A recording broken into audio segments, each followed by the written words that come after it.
What happens if you eat crispy fried chicken almost every single day for 30 days straight? In most cities, the distance from your hunger to a bucket of fried chicken is only a few steps. For Emma, that glowing chicken sign slowly became the easiest comfort after long, exhausting days. What began as a small Friday night reward quietly spread until it filled almost every evening of her month. I am Dr. Synara, an AI medical nutrition doctor, and I want to show you what daily fried chicken does inside a body. We will follow 30 nights of the same salty, crunchy comfort and watch how it reshapes her inner landscape.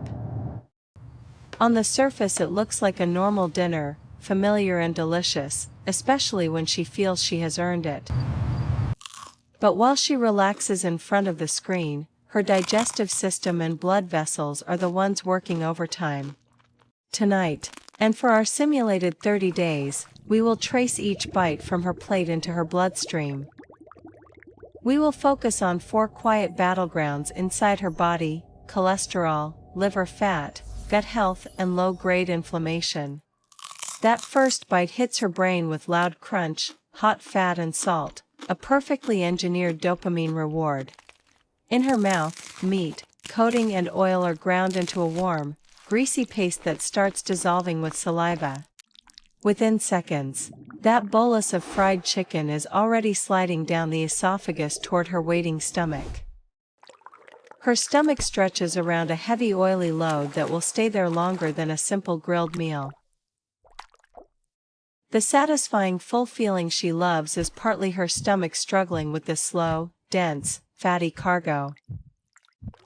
In her small intestine, bile and enzymes rush in to wrestle with the concentrated frying fats she just swallowed. Big globules of oil are chopped into tiny droplets that her body can now absorb, with remarkable efficiency. Along with calories, her gut quietly pulls in cholesterol and triglycerides from the crispy skin and reused oil. The starchy coating turns into sugar in her blood, nudging her glucose and insulin gently upward after dinner. For some time after each meal, her circulating blood literally becomes fattier and more cloudy than it was before. If this happened once in a while, her arteries could fully recover. Daily, they rarely see a quiet baseline.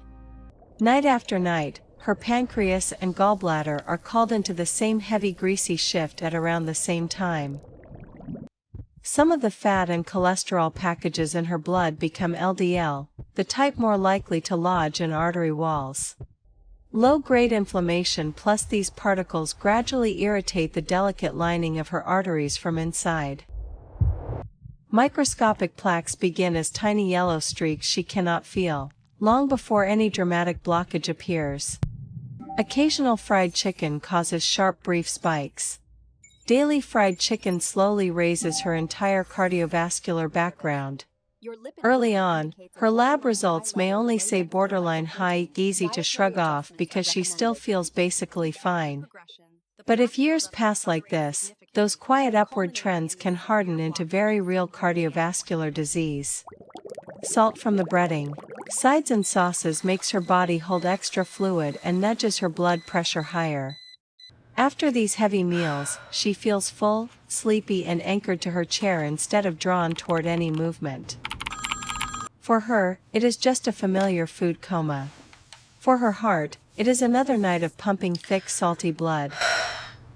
Over time, the repetition matters more than any single cheat day she tells herself she deserves.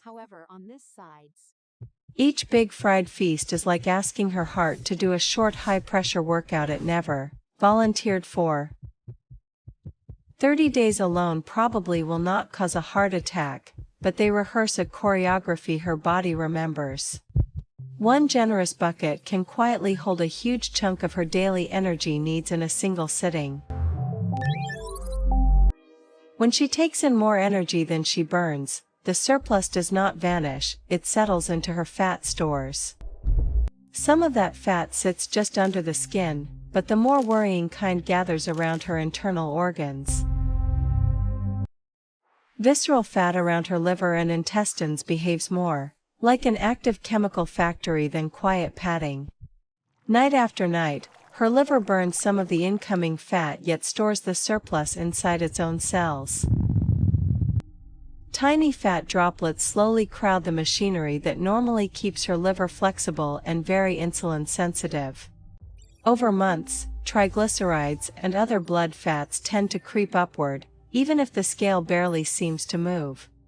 As visceral fat grows, it sends inflammatory messages that make muscles and liver resist insulin's signal. She just notices that her jeans fit tighter and her waistline feels a little less comfortable and forgiving. Inside, the balance between healthy organ tissue and inflammatory fat around her organs is quietly shifting. Her body has to work harder than before to keep blood sugar stable after she eats the same dinner. These changes do not happen overnight, but they compound slowly each week that the habit stays unchanged. Compared with someone who rarely eats fried food, her inner fat map is already starting to look different. The more visceral fat she carries, the louder the long-term risk signals become for her liver and heart. She simply feels tired and foggy by mid-afternoon, blaming work, coffee, or age instead of her nightly dinners. Her energy curve dips earlier and stays lower, even though she is technically eating more than enough calories.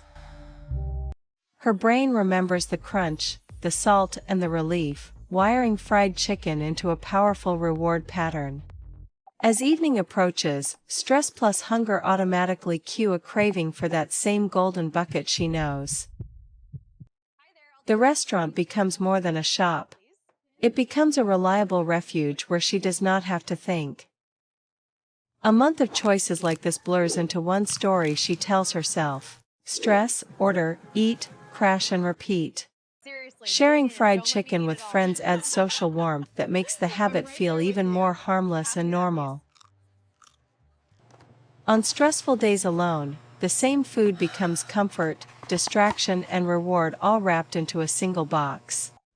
Stress leads to fried food leads to fatigue and cravings make stress harder to manage. Even when she tries to choose something lighter, reminders of her old favorite are scattered all around her. Are you sure you don't want a piece? Jokes about her usual order hide a quieter truth, that her default choice is becoming part of her identity. Ads and glossy food videos catch her at the weakest moment, making the next order feel almost inevitable. In habit science, that loop is called cue, routine, and reward, and her cue now appears almost everywhere she looks. When she finally scrolls through a month of orders, the pattern is undeniable. This is not a rare exception anymore. Her body is giving feedback through fatigue, heaviness, and discomfort long before any serious diagnosis appears. In the mirror, she sees only small changes, but her organs are already paying for the routine she thinks is minor. My job is not to scare her, but to show how repeated small choices quietly shape the inside of her body. She does not need perfection, but she does need to decide which path she wants most of her days to follow. Change begins not with motivation quotes, but with her hand reaching for different ingredients at the store. Skinless chicken, less oil, and more vegetables keep the protein but radically change the impact on her organs. Shifting from daily fried chicken to once or twice a week turns it back into a treat instead of a default. Given more recovery days, her liver, gut, and arteries finally get space to repair instead of just endure. After lighter fiber-rich dinners, she notices less brain fog and fewer food comas dragging down her evenings. Across 30 days, small repeated improvements can reshape her graphs as powerfully as small repeated harms. This video is education, not personal medical advice, and people with disease need tailored guidance from their own doctors.